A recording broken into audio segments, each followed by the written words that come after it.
Isang pagbati ang aking pinapaabot sa lahat ng aming mga masugid na taga-subaybay na laging nag-aabang sa ating programa. Kumusta kayo mga minamahal namin na mga kaibigan?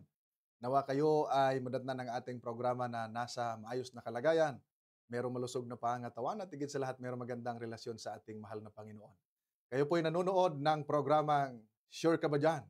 Ito po ang inyong lingkod kay Kristo, Pastor Jomel Arsenal, na sa inyo po ay bumabati. At of course, hindi ako nag-iisa sapagkat mayroon tayong kasama ngayon sa ating programang Sure Ka Ba Dyan? Nung nakaraang sa linggo ay kasama natin ang Pastor Mike Dalida. Pero ang kasama natin ngayon ay mula sa distrito ng Metro Batangas 2. Siya po ang district pastor doon. Walang iba kundi si Pastor Ismael Ferry. Pastor, bati kayo. Sa magandang araw po sa lahat ng ating mga taga-subaybay. Kinagagala ko po na makasama dito sa programa na Sure Ka Na Ba Dyan? Sure ka ba dyan? Sure ka ba dyan? Ayan. So, salamat sa Panginoon na tayong lahat ay mag-aaral ng kanyang salita at sa pamamagitan nito ay lubos pa natin siyang makikilala. Amen. Maraming salamat, Pastor Ish. At of course, kami po ay nakikiusap sa lahat ng ating mga viewers na nanonood ngayon na pakishare po ng ating live sa inyong mga friends, sa inyong mga kaibigan, sa kapamilya, at higit sa lahat sa ating mga lokal na iglesia upang sila rin ay makinabang sa ating pag-aaral ngayong umaga at higit sa lahat ay maipahayag ninyo ang mga mabubuti at magagandang aral na ating ipahayag sa mga oras na ito. At bago tayo magsisimula ay tayo po ay dadako muna sa ating panalangin, Pastor Is, at pangunahan ko na. Let us pray, mga minamahal. Ama naming banal, Diyos na makapangyarihan sa lahat sa mga oras na ito, Panginoon, kami nagpailan lang ng aming tinig, dalay papurit pasasalamat sa inyong kabutihan sa bawat isa sa amin. Muli kami mag-aaral, Panginoon, ng inyong mga salita. Patuloy naming maranasan ang inyong banal na presensya at ang pagpapala ng langit ibuhos, lalo tigit sa aming mga taga-subaybay, upang patuloy na maging pagpapala ang aming pag-aaral ngayong umaga. Puspusin kami ng kapangyarihan ng banal na Espiritu sa pangalan ng aming Panginoong Hesus. Amen. At amen. Noong nakaraan, mga minamahal, ay pinag-aralan natin kung sino ang ating Panginoong Hesus, ang kanyang likas, at kung gaano kahalaga yung kanyang sakripisyo sa atin. Ngayon naman ay pag-aaralan natin kasama ang ating kapartner, Pastor Ismael, ang tungkol sa bagong tipan, Pastor Is, sapagkat maraming mga tinatawag natin ng mga tao ngayon na ang kanilang argumento, ang ginagamit lamang ay bagong tipan. Sapagkat ang Biblia ay binubuo ng luma at bagong tipan. Marami mga argumento na ang sabi nila ay hindi na kailangan ng lumang tipan. Bagong tipan na lamang sa ating panahon dahil nasa panahon tayo ng Kristyanismo. Gaano ito katotoo sapagkat meron silang talatang ginagamit. At ang ginagamit nilang talata ay nasa aklat ng Hebreo, ang Kapitulo 8, versikulo 13. Mabasahin ko, Pastor, at titingnan natin, elaborate mo kung ano ang magandang explanation dito. Ang sabi po sa Hebreo Kapitulo 8, versikulo 13 ay ganito. Sa pagsasalita tungkol sa bagong tipan, ginawa niyang lipas na ang una at ang ginawang lipas na at tumatanda ay malapit ng maglaho. Dito, Pastor Ish, ay may binabanggit dito na bagong tipan at ginawa yung lipas yung una. So ito yung kanilang basis kung kaya may mga nagsasabing ang New Testament na lamang ang gagamitin sa atin at hindi na ang lumang tipan, sapagkat nababasa nga naman ay merong bagong tipan na at nilipas na yung una. Ano ba ang ibig sabihin nito? Totoo ba na wala na yung Old Testament mula Genesis hanggang Malakay at ang gagamitin na lamang ay mula Matthew hanggang Revelation? Anong masasabi mo rito, Pastor? Ayan. So, ang sabi nga nila ay dahil nabanggit yung salitang tipan, ay kanila nang ikinawing doon sa bagong tipan at lumang tipan. Correct. May conclusion agad. Bali para sa kanila ay yung lumang tipan o sa Ingles ay Old Testament ay wala na. Pero ang tinutukoy ng talata ay hindi yung kabuuan ng lumang tipan ng mga aklat. Ayun, Kundi ang tinutukoy talaga nito ay yung covenant o tipanan ng Panginoong Diyos. Ayan. Ano nga ba yung tinutukoy dito na tipanan? Ito ay lumipas na? Correct, oo. At ang pinagtitibay ay yung bagong tipan. Yung bagong tipan, oo. Ayan. So yung covenant na ito ay tumutukoy sa mga old sacrificial system. Ayun. Ano ba yung tinatawag na old sacrificial system? Yung sacrificial system na yan, Pastor, ay tumutukoy ito doon sa mga paghahandog ng mga tupa, paghandog ng mga tupa, yung patungkol sa Passover lamb, tapos tumutukoy din sa tinatawag na mga Day of Atonement, naghahandog sila sa Panginoon. Yun yung sa lumang tipan. Yes. Opo. Okay, so Pero lahat ng iyon, ang wika ng Biblia, ito'y mga anino lamang. Ayun, oo. At ang kaganapan nito ay sa Panginoong Hesukristo. Ayun, yun yung nasa Bagong Tipan. Yes. Ayun. So ang ibig sabihin, dahil sa yung mga shadows na iyon o yung mga anino na iyon ay dumating na ang talagang fulfillment o katuparan sa pamamagitan ni Hesukristo, ay talagang lumipas na iyon. Hindi yung Genesis hanggang Malakay ang lumipas, kundi yung binabanggit mo na sacrificial system, yung paghahandog na sinasabi mo na ang inaaninuhan nito ay walang iba ang ating Panginoong Hesukristo na siyang bagong tipan. Yes. Iyon. So, hindi pala totoo. So, ano ang magandang punto na pwede nating may consider na para mas mapatibay natin na yung mula sa Genesis hanggang Malakay ay pwede nating gamitin pa sa ating panahon? Ayan. Parang may illustrate ko yan sa ganito, Pastor. Yes, sige. Di ba pag tayo'y pag hindi pa natin nakikita yung isang bagay, ngunit nakikita natin yung kanyang anino, doon tayo nakatingin sa anino. Sa anino. Hindi na natin nakikita ng gaano malinaw. Correct. Dahil anino pa lamang di ba? Pero, kapag ating nakita na yung mismong bagay, hindi na tayo tumitingin sa anino. Kasi nariyan na yung talagang kaganapan. Yes. Kaya, ang wika doon sa sinabi doon sa talata kanina, ay lumipas na dahil nandiyan si Hesukristo eh. Ayun. Nakafocus na tayo sa talagang realidad. Opo. Ayan. So, yun yung puntos na kung saan ay talagang makikita natin na atin pong maunawaan, ang tinutukoy ditong bagong tipan ay yung kaganapan, yung fulfillment na naka Hesukristo. So sa Biblia ay maraming mga talata na tayo makikita. Ayan. Na maging sa Panginoong Hesukristo ay nagbanggit po siya ng mga talata na kung saan ay ang tinutukoy niya talaga ay ang lumang tipan. Ano po? Unahin natin, Pastor. Albawa, Pastor, ay kasi yung panahon ng Panginoong Hesus, bago natin ituloy yun, sa panahon ng ating Panginoong Hesus, meron siyang mga pangangaral. Opo. Doon sa kanyang pangaral, maging sa mga alagad, meron silang ginagamit na kasulatan.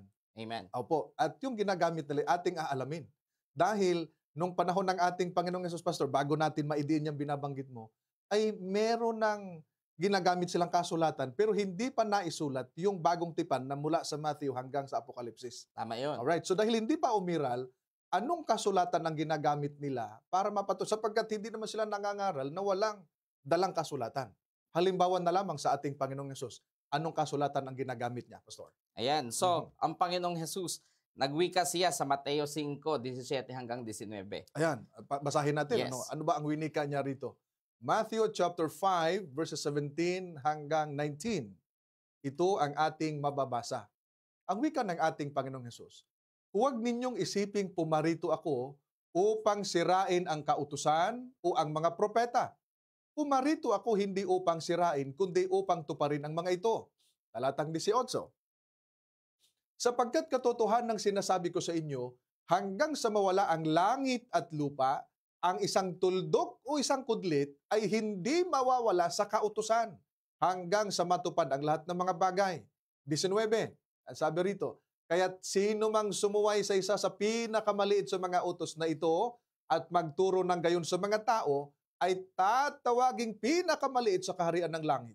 Ngunit ang sino mang tumupad at magturo ng mga ito ay tatawaging dakila sa kaharian ng langit. Pastor, elaborate mo nga mga bagay na ito. Ayan, so dun sa pagkasabi ng Panginoon, hindi siya naparito para sirain ang kautusan at ang mga propeta. So yung kautusan at mga propeta, ito ay tumutukoy sa lumang tipan. Ayun, sapagkat yung kautusan, kanino tumutukoy yun o saan tumutukoy? Yung kautusan ay tumutukoy, syempre dun sa una, ito yung mga 5 aklat sa Biblia. Yung Torah na tinatawag. Yes. Ayan, oo. So ito ay patungkol sa kung saan ay kasaysayan na kung papaanong ipinagkaloob ng Panginoon bilang guide sa bayang Israel ang kanyang kautusan. Kaya yung tinawag na mga kautusan. Pero yung mga propeta ay tumutukoy doon sa mga aklat na sinulat ng mga propeta. Ayun, sapagkat ang mga propeta nga naman ang siyang hinayagan ng Diyos ng kanyang mga salita at isinulat.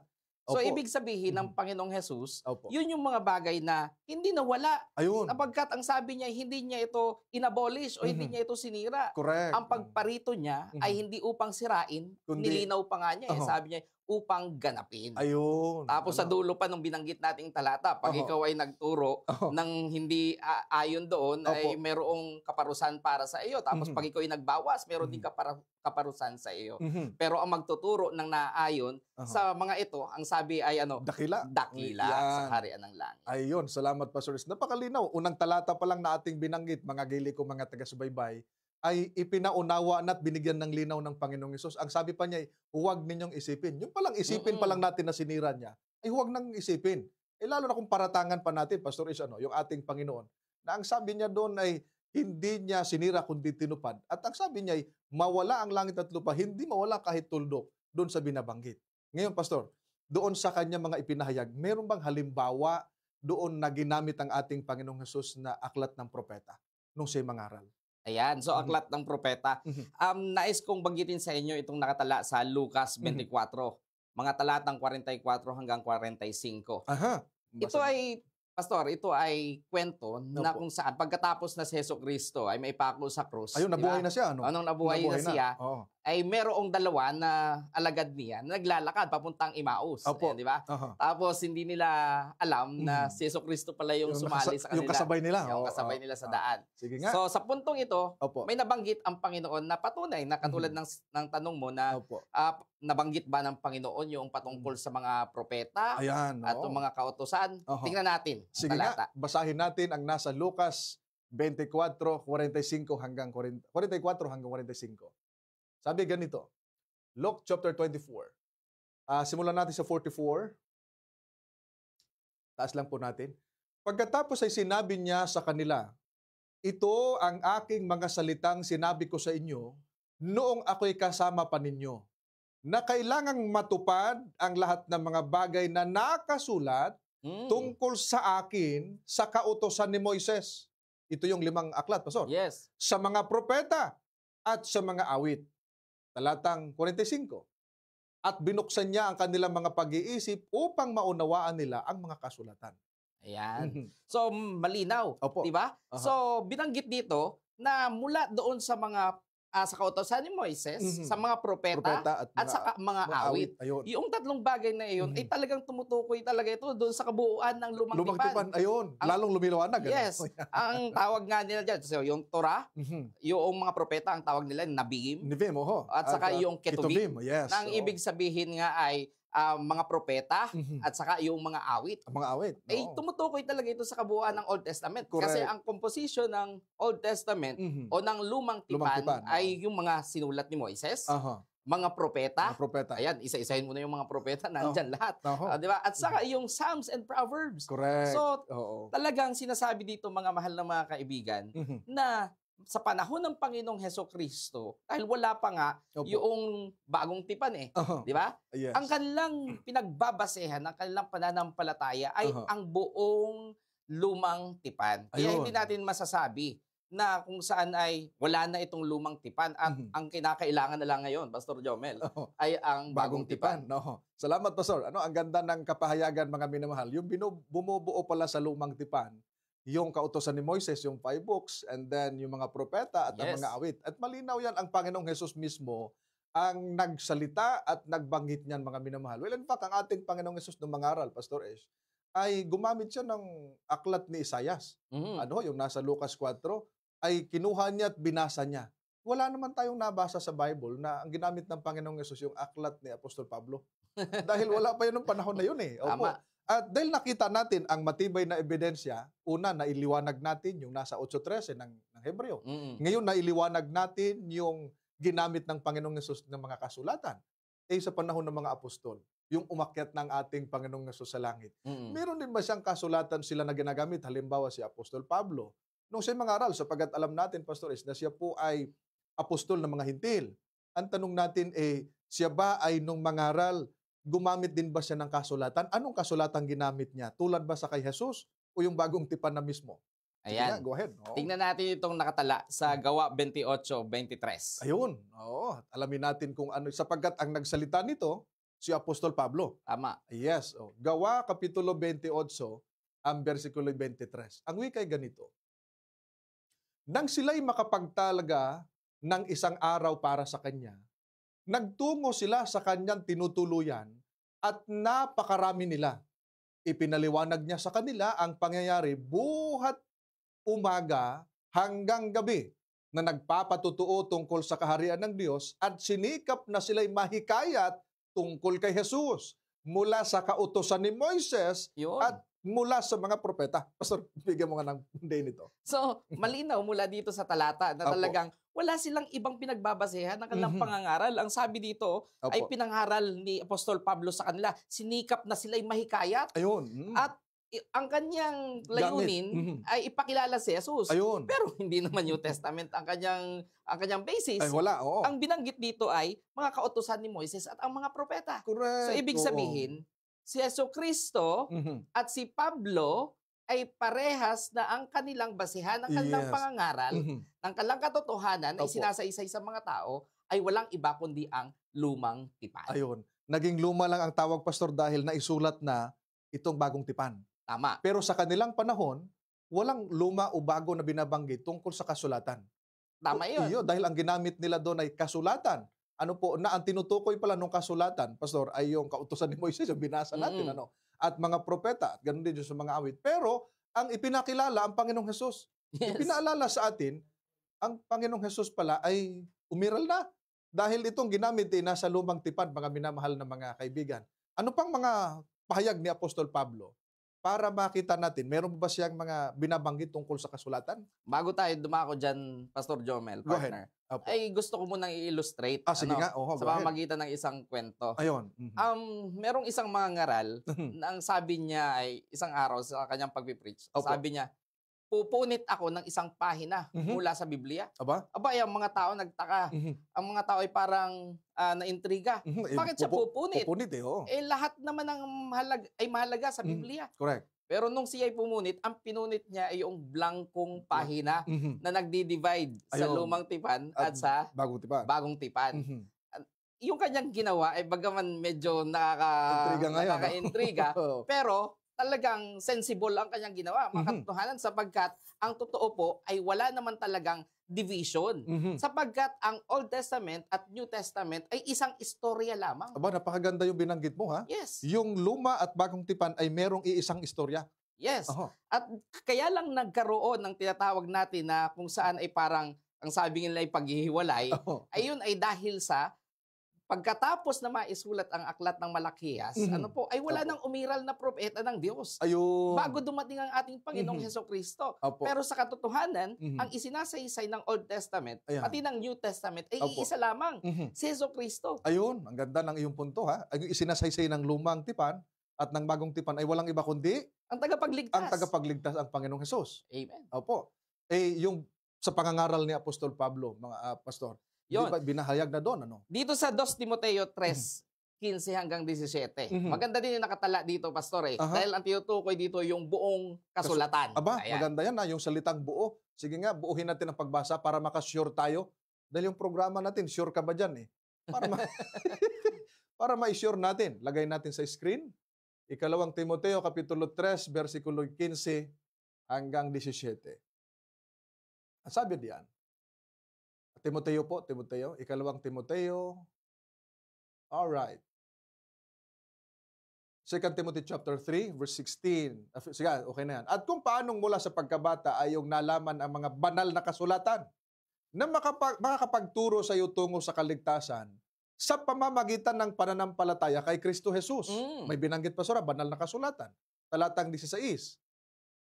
Ang lahat ng mga kasulatan, kanina banal na kasulatan, ngayon lahat ay kinasihan ng Diyos at mapapakinabangan sa pagtuturo, sa pagsaway, pagtutuwid at sa pagsasanay sa katwiran. Talatang 17.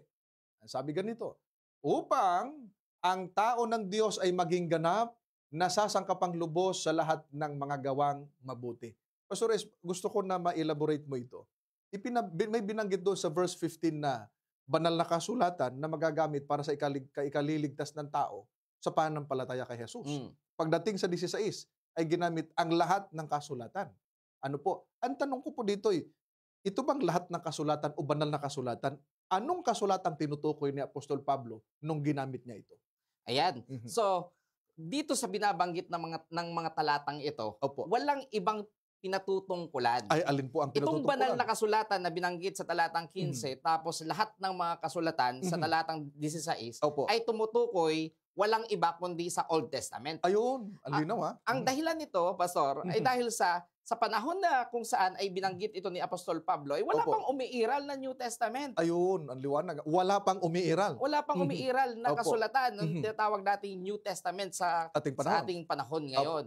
Kung kaya't ang tinutukoy dito ay walang iba kundi ang mga kasulatan na kung saan ay naisulat na Ayun. ang lumang tipan. Tama. Ano po? Ito ay parang parallel ito sa sinabi ng Panginoong Hesukristo eh. Sabi niya ay, you search the scriptures. Ayun. Inyong sinasaliksik ang mga kasulatan sa pag-aakala ninyong masusumpungan ninyo ang buhay na walang hanggan. Opo. Ang mga ito ay pumapatungkol sa akin. Sabi ng Panginoong Jesus. Ang ganda ha. So, ibig Nagpatutuo sabihin, sa kanya. yes. So, ibig sabihin, yung pinapangaral ni Pablo, katulad ng binabanggit natin kanina, pati yung sinasabi ng Panginoong Hesukristo ay magkabalalay. Ayun. Talagang ang tinutukoy nito ay walang iba, walang ibang kasulatan, kundi yung lumang tipan sa ating panahon. Yes. Ayun. So maliwanag mga gilig ko mga taga-subaybay ha, na si Apostol Pablo man ang ating tatanungin o maging ang ating Panginoong Hesus, iisa ang kanilang itinuturong kasulatan.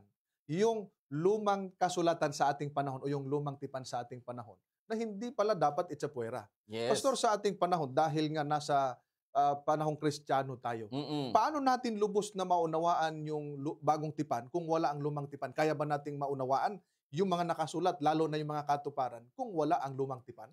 Hindi, Pastor. Hindi natin mauunawaan ang New Testament. Opo. Dahil sa, alam niyo po ba, mga kapatid, na ang New Testament ay naitatag sa pundasyon ng Old Testament? Ayun. Paano mo nasabing naitatag yung pundasyon na ito? Ito ay dahil sa, alam niyo po, ang mga New Testament writers, alam naman natin, mga alagad ng ating Panginoong Diyos, hindi sila nagpasimula ng bagong pananampalataya mula sa wala, kundi kung ano yung inipinahayag na ng Panginoon nung una, ay siyang kanilang, naging pundasyon. Sapagkat kung ating pong uunawain, katulad nga ng pagkasulat kanina sa Lucas 24, talatang 27, ay binanggit doon sa atin na isinaysay ng Panginoon, beginning at Moses and all the prophets, sabi ng Panginoon. And expound ng Panginoon doon sa dalawang naglalakad patungo sa Emmaus, ang lahat ng kasulatan patungkol sa kanyang sarili. At ganun din naman, nakatala doon nga, sabi ng binanggit natin mga talata kanina, katulad doon sa Mateo 5, ibig sabihin lamang nito, ay pinapatunayan na kung wala ang Old Testament framework, ay makikita natin na ang kasulatan sa New Testament, lahat ng iyan ay disconnected. Ayun. Walang pundasyon. Hindi mo alam kung saan nanggaling. Walang tinatawag na theological grounding. Ayun. No. Ayan. So, yun ang una nating masasabi patungkol diyan. Na hindi natin mauunawaan ang New Testament kung wala ang Old Testament. At marami pang iba pang mga halimbawa. May purpose yan, Pastor, di ba? Yes. Katulad na lamang, yung patungkol sa pagpapatunay na ang Panginoong Hesukristo ang siyang Mesiyas. Aba, maganda yan. Yung tinatawag nating Messianic prophecy. Yes, yung Messianic prophecy. Kung wala yung nakatala, pwede nating basahin yung Mikas 5:2. Ayun. Tingnan natin yung talata na yon. 5:2 ng Mikas. Yan. Opo. Ang wika po ay ganito, mga minamahal. Micah chapter 5 verse 2. Ito ay Messianic prophecy, Pastor. Na verse. Ito ang ating mababasa. Ngunit ikaw, Bethlehem Ephrata, na maliit upang mapabilang sa mga angkan ng Huda, mula sa iyo ay lalabas para sa akin ang isa na magiging pinuno sa Israel, na ang pinagmulan ay mula ng una, mula ng walang hanggan. Pastor, itong talatang ito'y prophecy. Yes. Meron ba itong katuparan sa bagong tipan? May katuparan na yan, Pastor. Ayun, oo. Alam naman natin. At hindi naman makita magkaroon ng katuparan kung walang inihula. Tama yan. Go ahead, Tama. Pastor. Alam naman natin, ang ating Panginoong Hesukristo ay talagang siya nga yung katuparan ng binanggit na yan sa Mikas. Napakadetalyado yung pagkakabanggit ni Propeta Mikas nang sabi niya ay Bethlehem Ephrata. Di ba? So, ang ating Panginoong Jesus na kung saan ay ipinanganak nga sa lugar na yan, sa Bethlehem, ay siya yung tinutukoy na tagapagligtas. So, ang ating puntos dito, Pastor, kung wala ang propesiya ng Old Testament, ay hindi natin mauunawaan bakit may biglang lumitaw na tagapagligtas. Ayan. Di ba? So, mababasa natin yan. Sa Mateo. Sige nga, tingnan natin yung katuparan, Pastor. Dahil sa pinakita natin yung prophecy about sa ating Mesiyas, dapat may katuparan. Para makita nila, yung palang luma at bagong tipan, magkaugnay, hindi pwede magkahiwalay. Sapagkat paghihiwalayin mo, paano nagkaroon ng katuparan kung walang hula? Di hahanapin nila ngayon yan. Saan nila ngayon makita ngayon yung hula niyan? Babalik pala tayo doon sa Mikas. Yung nandito yung katuparan, Pastor Ish, basahin siguro natin para lalo ma-elaborate ng ating kapartner. Matthew chapter 2, verses 4 hanggang 6. Tingnan natin kung sino yung isisilang. Nang matipon niyang lahat ang mga punong pari at mga skriba ng bayan, nagtanong siya sa mga ito kung saan isisilang ang Kristo. May isisilang na Kristo. 5. Sinabi nila sa kanya, sa Bethlehem ng Judea, sapagkat ganito ang isinulat ng propeta. Yun. Ito yung binasa mo, Pastor. Si Propeta Mikas. Mikas. Niyan. Ay, tingnan natin. At ikaw, Bethlehem. Aba, inulit. Ito. Sa anumang para na hindi ka pinakamalid sa mga pangunahing bayan ng Huda, sapagkat sa iyo'y manggagaling ang isang pinuno na magiging pastol ng aking bayang Israel. Nakita natin, Pastor, yung katuparan. Doon sa binasa nating hula mula sa aklat ni Propeta Mikas, na pinatutuhanan ng isang apostol na sumulat na ang pangalan ay si Mateo.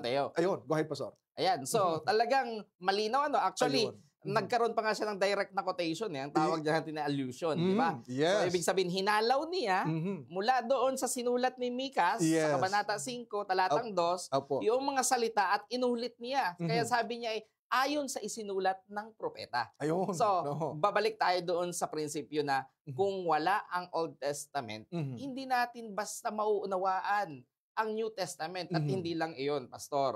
Marami pang bagay. Patungkol. Halimbawa, alam mo, ayon sa aking pagbabasa, ang sabi diyan ay kung pag-uusapan natin ang teolohiya patungkol sa pagliligtas, sa kasalanan, sa pamumuhay ng may kabanalan, hindi mawawala na lagi itong maikokonekta sa mga unang bahagi ng Lumang Tipan. Yung first 3 chapters first 3 chapters ng Genesis. Yung pinakaunang aklat. Yes, ng pinakaunang aklat.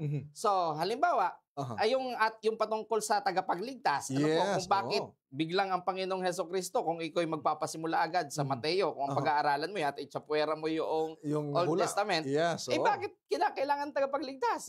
Saan ba nagmula yung problema? Ayun. Saan ba nagmula yung kasalanan? Correct. Ayun, sa buhay ng tao, di ba? So babalik ka talaga, kinakailangan mong bumalik doon sa mga books ng Genesis para maunawaan mo sapagkat naandoon yung kasaysayan kung paano ang tao ay nahulog sa pagkakasala. Para maunawaan mo na may purpose ang pagparito ng Panginoong Hesukristo kung bakit siya naging tagapagligtas. Correct. Ang ganda ng iyong kapahayagan, Pastor. Doon ba sa Lumang Tipan na binabanggit mo na siyang dapat ang pinagmulan para makita natin ang ugnayan nito? Ano bang ipinahayag ng Lumang Tipan patungkol sa Diyos at paano ito naugnay yung kaligtasan natin? Ayan. So, paano mo naugnay yung kaligtasan natin? Yan ang katanungan. Yes. So, ang ating Panginoon, ipinapahayag sa atin from Genesis to Malakay, ipinapakita ng Old Testament kung sino ang Diyos, kung ano ang kanyang likas. Ang Diyos, ang sabi ng Biblia sa Lumang Tipan ay holy, just, merciful, banal, matuwid, at siya ay maawain at tapat na ating Panginoong Diyos. Correct. Ipinakita ng Old Testament yung dealing o yung pakikitungo ng Panginoon sa kanyang bayan. At yung paghahayag ng kanyang tipanan, ng kanyang pagtatapat sa kanila. Yes. Kung hindi natin maunawaan yung Old Testament, patungkol sa kung paano nagre-relate ang ating Panginoon sa kanyang bayan, paano natin ma-appreciate yung relationship na ipinapahayag sa atin ng New Testament. Yes, correct. Dahil kung ating maunawaan, ang tinuturo talaga ng New Testament ay yung paglilinaw paano magkaroon ng magandang relasyon sa ating Panginoong Diyos. Diba? Simulan ng ating Panginoong Jesus na siyang katuparan ng lahat ng mga anino sa Old Testament ay mangyari na. Ang kanyang panawagan, ang lahat ng tao ay lumapit sa kanya. Yes. So ibig sabihin tayo magkaroon ng relationship. Diba? Yung mga panawagan patungkol sa pagiging alagad, yung panawagan ng Panginoon paano mamuhay ng merong kabanalan, katulad ng Ama sa Langit, ay tumutukoy sa pakikipagrelasyon. So kung hindi natin maunawaan yung paano nire-reveal o pinapahayag ng Old Testament, ang patungkol sa Diyos at ang kanyang pakikitungo sa kanyang mga lingkod at bayan noong una, hindi natin lubos na mauunawaan kung paano makipag-relate sa niya sa ating kapanahunan. Ayun. So napakalinaw mga giliw ko mga taga-subaybay, no? Kung napakahalaga pala ng bahagi ng lumang tipan sa ating pagkilala sa ating Panginoon at makita natin kung paano pinakikitunguhan ng Panginoon ang kanyang bayan.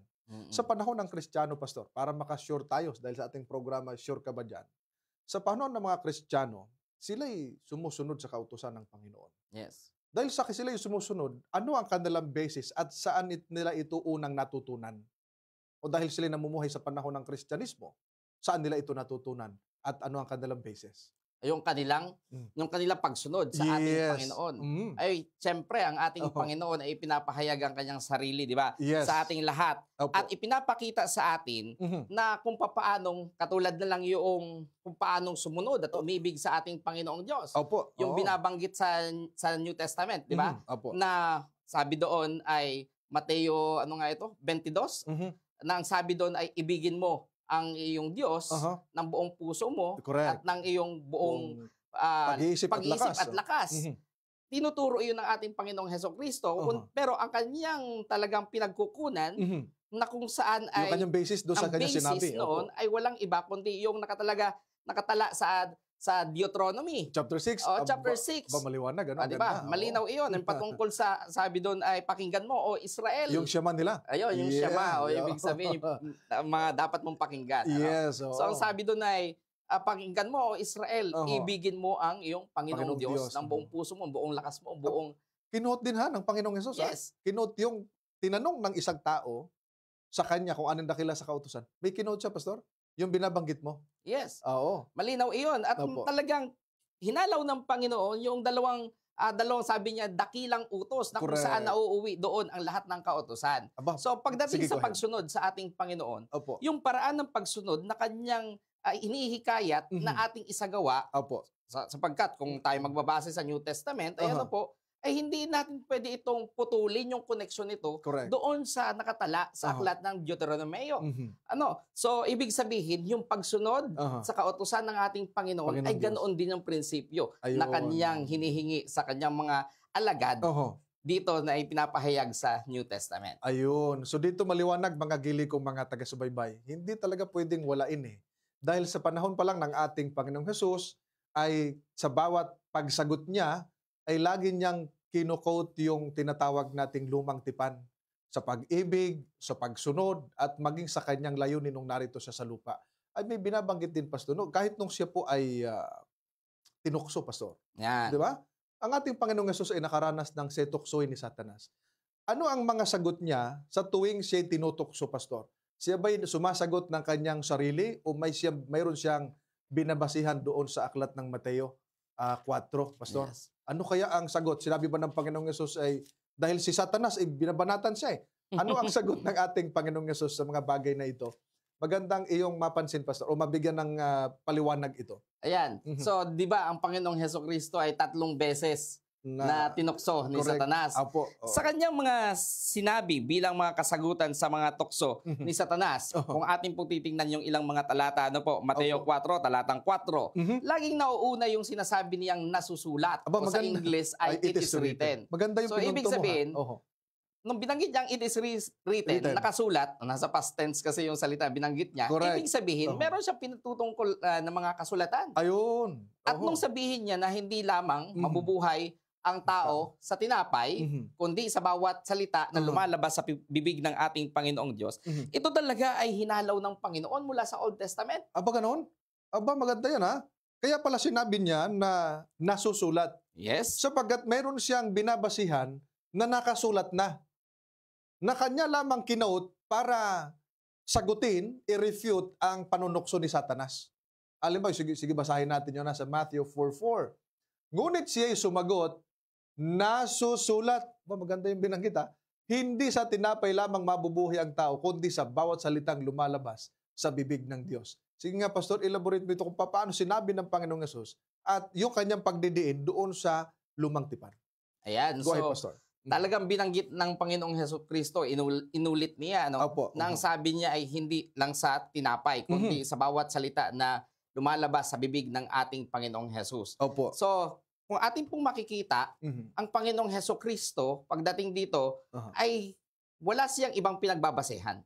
Talagang kung ano yung nakasulat sa Old Testament, kinukuha niya iyon siguro bilang pansagot kay Satanas. Magandang basahin natin yung talata, Pastor. Sige nga, basahin natin. Sa aklat po ng Deuteronomy, Kapitulo 8, versikulo 3, yes. Ito ang ating mababasa. Ito yung kinote ng Panginoong Hesus, kaya pala sinabi niya ay nasusulat. Ikaw ay pinagpakumbaba niya ng ginutom kaniya. At pinakain kaniya ng mana na hindi nakilala. Hindi nakilala ng iyong mga ninuno. Upang kanyang may paunawa sa iyo na hindi lamang sa tinapay nabubuhay ang tao, kundi sa bawat salitang lumalabas sa bibig ng Panginoon. Pastor, go ahead. Ayan, so talagang malinaw yun na sinabi ng ating Panginoong Hesukristo.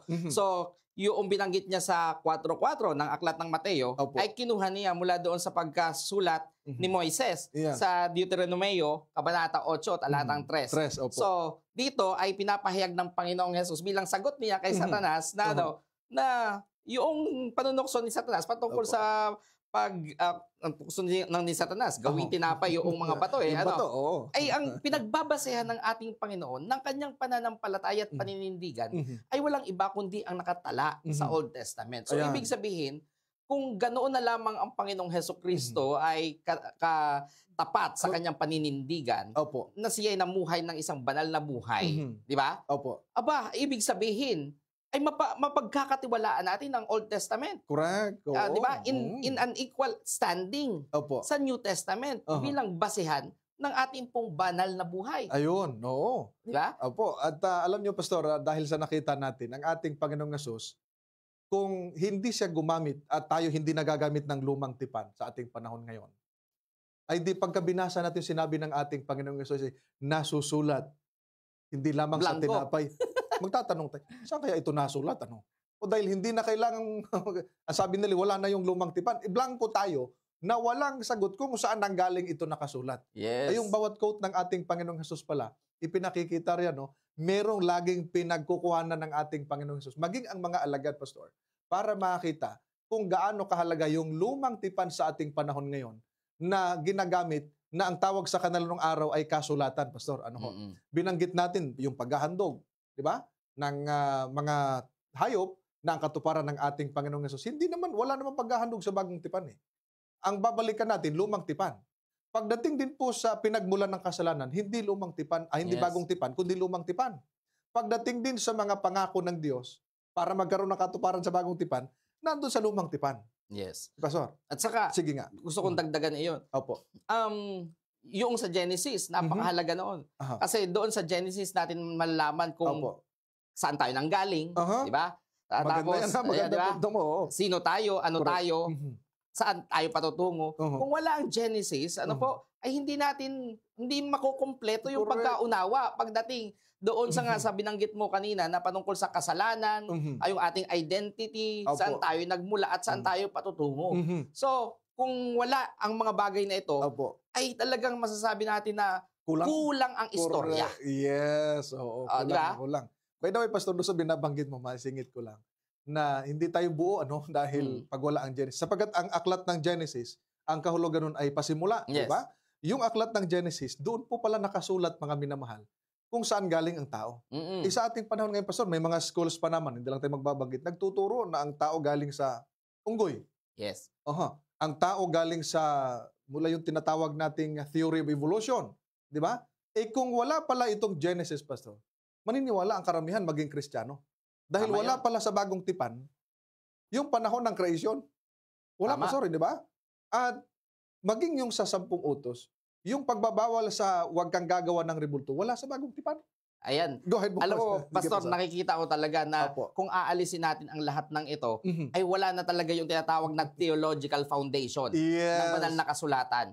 At ako'y naniniwala, mga kapatid, na ito'y pakana talaga ng dyablo na ito, Pastor, ay ipawalang bisa. Yung parang ang tao ay paisipin na wala nang bisa yung Old Testament. Dahil, alam mo, marami kang masasagasaan kasi ng mga katotohanan kapag inalis mo yung Old Testament yung patungkol sa paglalang. Ayan, di ba? Ayaw ng Diablo na kilalanin mo na ang Diyos ay yung manlalalang. Correct. Yung patungkol sa pangingili ng araw ng Sabat. Nandyan din. Opo. Malinaw. At yung patungkol sa kautusan ng Panginoong Diyos na siyang pangunahing inaatake ni Satanas. Di ba? Yung patungkol sa pagliligtas ng Panginoon.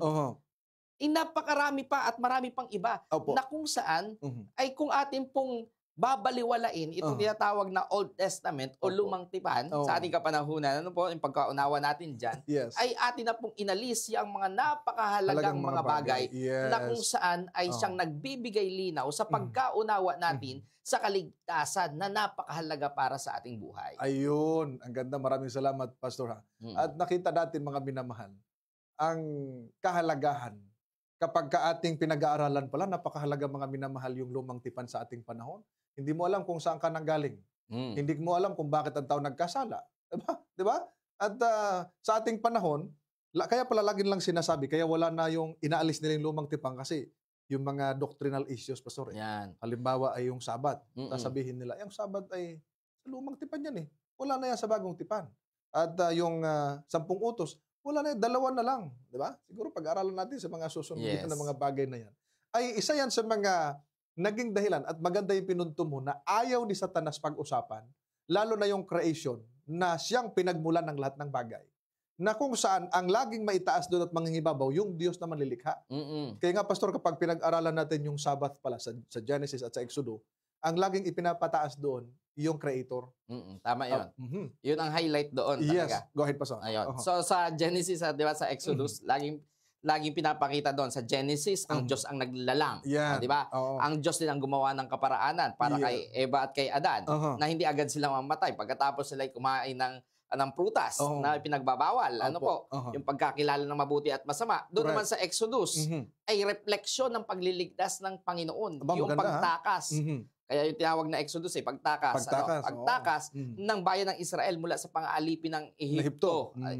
Na kung saan, yun ay sumasalamin talaga sa realidad ng kaligtasan natin ngayon. Correct. Kaya kung atin talagang aalisin ang lahat ng mga bagay na yan, ay talaga masasabi kong hindi natin na mauunawaan ng lubos ang Diyos, ano po, ang ating pinagmulan, ang ating kalagayan, at ang kanyang pagliligtas sa atin. Ayun. So, yun ang mga mahalagang mga bagay na kung ating pag-uusapan ang pagiging Kristiyano ay foundational sa ating pananampalataya. Pag inalis mo yung pundasyon, wala na. Basag na. No? Walang matibay. Walang matibay. Kung sa Batangas pa ang tawag ay mabuhay.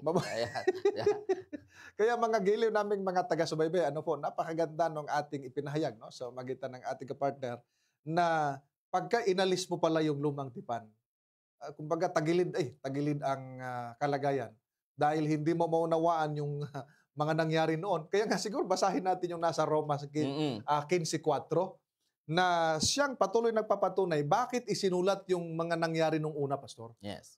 Sige nga, ilagay natin sa screen. Roma Kapitulo 15, versikulo 4. Ganito ang ating mababasa.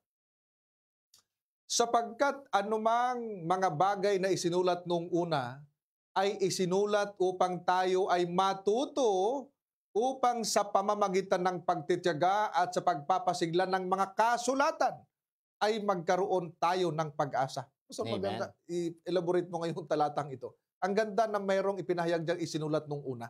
Ayan. So, mula dito sa pagkakasabi ng talata, may purpose ang pagkakasulat ng mga bagay, sabi dito, na isulat nung una. Yes. At ito ay upang mabigyan tayo ng pagpapasigla na sa pamamagitan ng ating masumpungang pag-asa. Alam mo, Pastor, mula dito sa binasa mong talata ay marirealize mo na maging yung mga patungkol sa pag-asa ng pagkabuhay na mag-uli. Diba? Patungkol sa pag-asa ng pagbabalik ng Panginoong Hesukristo. Yung pagtatapos ng kasalanan, yung pagkatalo ni Satanas. Lahat ang iyan, mga mahal na mga kapatid, ay pinagmulan, ay ang Old Testament. Yung mga naisulat. Kasi, saan mo ba makikita yung mga pangako patungkol sa pagkabuhay na mag-uli? Mayroon sa Juan, mayroon sa 1 Corinto Kabanata 15, di ba? Mayroon sa 1 Tesalonica. Pero bago pa maisulat ang mga iyan, ang mga binanggit ni Apostol Pablo na kung saan ay mga nasulat noong una ay walang iba kundi yung mga aklat na binabanggit nating Old Testament. Ayun. At lahat ng iyon, yung pag-asa patungkol dyan, yung mga binanggit ko nga kanina, kamatayan, kasalanan, sa kabila ng lahat ng mga bagay na iyan, at pagkatalo ni Satanas, lahat ng iyan ay ang mga prinsipyong pinagmulan ay galing sa Old Testament. Ayun. Lalo na, Pastor, yung binanggit doon na nung ang tao'y magkasala, merong ipinangako ang Panginoon. Yan. Yung ipinangako niya na natupad sa bagong tipan. Genesis 3:15. 3:15. Siguro, Pastor, yan ang panghuli nating pagdidiinan dahil may kinalaman sa kaligtasan at may kinalaman sa pagliligtas ng Panginoon. Yung nasa Genesis 3:15, after na ang tao, si Adan at si Eva, magkasala, hindi pinabayaan ng Diyos na lubusang mapahamak at mawalan ng pag-asa. Kung kaya dito sa ating binasa, ang sabi ron ay sinulat nung una upang matuto tayo at magkaroon ng pag-asa. Dahil ang tao pala na hiwalay sa Panginoon, wala ng pag-asa. Para makasumpong ng pag-asa sa ating Panginoon. Pastor, elaborate mo ng pinakamaiksi dahil ang oras natin ay patapos na. Yung pag-asa doon sa pangako ng Panginoon na kaligtasan. Okay, so sa Genesis chapter 3 verse 15 ay nakasulat doon, mga kapatid, kung papaanong magwawakas ang paghari ng kaaway. Nakalagay dito sa Tagalog, ang pagkakabanggit ay maglalagay ako sa iyo at sa babae ng pagkakapuot sa isa't isa. Kausap niya yan si Adan at si Eva. Nandun din yung ahas, di ba? So, at sa iyong binhi at sa kanyang binhi, ito ang dudurog ng iyong ulo. Kausap niya yung ahas. Ito ang dudurog ng iyong ulo at ikaw ang dudurog ng kanyang sakong. Ayun. So, mula doon sa binhi ng babae, walang iba kundi ang ating Panginoong Hesukristo. Ay dudurugin ang ulo ng ahas. Walang iba kundi si Satanas. Ayan, di ba? Ayon sa Apokalipsis, nakatala yan. Chapter 12. Yung matandang ahas, si Satanas. Si Diablo, yan. Kung papaanong ang sabi, dudurugin ang ulo, ibig sabihin nito ay maglalagay siya ng katapusan, kamatayan kay Satanas. Wawakasan niya. At malinaw yung prophecy na iyan, na ang sabi naman, si Satanas naman ang, sabi dito? Dudurog na kanyang sakong. So, hindi naman ikamamatay. Which is ang kaganapan, mga mahal na mga kaibigan, mga kapatid ko, ay walang iba kundi nang ang Panginoong Hesukristo ay maibayubay sa krus. Naipahayag sa atin ang lubusang pagkatalo ni Satanas. Na ang ibig sabihin, bagaman hindi pa naibubulid si Satanas sa ating kapanahunan sa impyerno, ay ibig sabihin hindi na niya maiiwasan. Yung kanyang final na patutunguhan, walang iba kundi ang kamatayan. So, decisively, defeated siya at the cross. At inevitably, ibig sabihin hindi niya maiiwasan na ang kanyang katapusan ay malapit na. Kaya nga ang sabi doon ay ginagawa niya ang kanyang lahat ng magagawa sapagkat alam niya ang panahon niya maiksi na lamang. Ang panahon niya ay maiksi na lamang. Pero gusto kong mag-dwell, Pastor, doon sa pagdurog ng binhi ng babae sa ulo ni Satanas. Sige nga. So ang ibig sabihin po nun, tayo ay wala ng ibang pag-asa kundi ang ating Panginoong Hesukristo lamang. Yung ating kalagayan sa pagiging makasalanan, imposible tayong makawala dyan . Correct. Diba? At pati na lahat ng mga bagay na ating kinatatakutan, katulad ng binanggit ko kanina, patungkol sa kamatayan. Lahat ng iyan, ang pag-asa na makikita natin ay nasa kay Kristo. Kaya yung pagdurog sa ulo ng ahas, ang ibig sabihin, hindi magtatagal magpakailanman ang pagnanatili ng dominyon ni Satanas. Kundi sa krus, tinalo na siya at sa dulo ng panahon, igagawad ng Panginoon ang kaparusahang kamatayan para mawakasan ang kanyang pag-ahari. Ayun, salamat ng marami, Pastor Is. At nakita natin, mga minamahal, sa mga pagpapahayag ng una pa lamang ng ating pag-aaral, ay nakita natin ang kahalagahan ng lumang tipan. Dahil dito ay nagkaroon ng foundation ang pag-asa ng mga taong nalugmok sa kasalanan, lalo nang dumating ang katuparan, walang iba ang ating Panginoong Hesus na siya nagdala sa atin ng kaligtasan, Pastor Is. Dahil wala na tayong oras, mga minamahal, ang oras natin napakabilis pagka sumasarap ang ating pag-aaral. Kaya talagang ang akin pong pagnanais na kayo ay matuto, kaya abangan niyo yung ating programa palaging Sure Ka Ba Dyan? Para ma-assure natin ang ating pananampalataya, ang ating relasyon at ang ating pagtitiwala sa ating Panginoon. Sa ating panghuli, mga minamahal, Pastor Es, baka meron kang huling pananalita sa ating mga kaibigan bago tayo magtapos. Bago po tayo magtapos, ang akin pong masasabi ay kung papaano natin tinitignan ang New Testament na mahalaga para sa ating buhay, ay dapat nating tignan sa patas na pananaw ang kahalagahan ng Old Testament. Mga mahal na mga kapatid ko, kung meron tayong paniniwala na ang Old Testament ay mahalaga, katulad ng New Testament, nabubuo ang ating pong pagpapahalaga patungkol sa pagkilala natin sa tagapagligtas. At kung papaanong sa pamamagitan ng mga kasulatang ito, binabanggit ng Biblia na na ito'y siyang ilawan sa ating mga paa at liwanag sa ating landas. Makapamumuhay tayo ng isang tiyak na ligtas na pamumuhay sa pamamagitan ng biyaya ng Diyos. Yun lamang po at maraming salamat. Maraming salamat, Pastor S, sa napakagandang pagtatapos. Kaya nga ang tawag dito, mga minamahal, ay Biblia dahil binubuo ng dalawa, yung luma at bagong tipan, mga minamahal. Pinag-isa at itong pinagsama at ito ay nagdadala sa atin ng foundation ng ating pananampalataya mula sa pasimula hanggang sa matapos ang sanlibutan, Pastor S. Mga gila namin mga taga-subaybay, kami po ay nagpapasalamat sa inyong laging pag-abang at I hope na kayo'y nakinabang sa ating pag-aaral ngayong umaga. Bago tayo magtapos, hilingan natin ang ating partner na mag-offer ng ating panghuling panalangin. Tayo ay manalangin. Kami nagpapasalamat at ibinabalik namin ng papuri sa iyong dakilang pangalan, O Ama, na siyang nagkaloob sa amin ng pagkaunawa sa mga salita ng buhay. Mahal na Diyos, kami ay iyong tulungan na sa tuwid-tuwina ay amin pong ipagkaloob ang aming 100% tiwala mula sa iyong mga salita. Amen. Salamat na ipinagkaloob mo sa amin ang kabuuan ng kasaysayan na kung papaanong kami ay iyo pong minahal, kami ay iyong inibig at patuloy na pinagmamalasakitan at kung papaanong aming nauunawaan ang iyong pagliligtas sa aming mga buhay. Salamat sa mga salitang ito na sa pamamagitan nito'y mabubuo ang amin pong pagkaunawa sa tagapagligtas at kami ay lalago din ng husto sa kanyang biyaya. Maraming salamat, O Diyos, na sa pamamagitan ng simpleng programang ito, kami ay makapag-abot ng katotohanan sa mga taong nagsasaliksik at naghahanap ng iyong kaharian at ng iyong katuwiran. Maraming salamat, mahal na Panginoon, ang pagpapala ng langit ipagkaloob mo sa amin maging sa mga tagapagsubaybay sa pangalan ng aming Panginoong Hesus. Amen. Amen at amen. Mga giling namin, mga taga-subaybay at mga kaibigan na naglagi nag-abang sa ating programa, kami po ay nagpapasalamat na kayo nakasama namin sa isang oras na pag-aaral ng mga salita ng Diyos. Amin dalangin na naging pagpapala sa inyo ang aming paglilingkod. Kaya nga, pagdating sa mga aral at doktrina, dapat sure ka. Maraming salamat at magandang umaga. God bless.